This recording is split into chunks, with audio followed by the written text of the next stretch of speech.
Mainit at bahagyang madilim sa karinderya ni Aling Lina sa Maynila.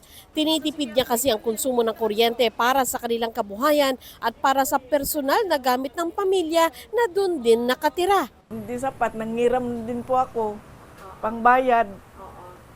Siyempre kapag hindi mo bayaran, di putulan ka. Ang kalagayan ni Aling Lina sumasalamin sa buhay ng maraming Pilipino na haharap sa pagmahal ng mga bilihin at serbisyo kabilang ang petrolyo at kuryente. Para makatulong sa ating mga kababayan, iniutos ng Energy Regulatory Commission sa lahat ng distribution utilities na huwag munang magputol ng kuryente sa mga residential at non-residential consumer na hindi makakabayad ng bill mula Mayo hanggang Hulyo.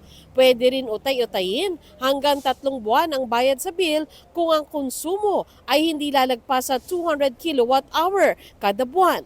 Sa kasalukuyang rate, katumbas yan ng kulang-kulang 3,000 pesos kada buwan. Sa isang pahayag, sinabi ng Meralco na susunod sila sa direktibang itigil muna ang disconnection activities para sa billing period ng May hanggang July. Maaari rin daw mag-request ang customers ng Meralco ng flexible payment.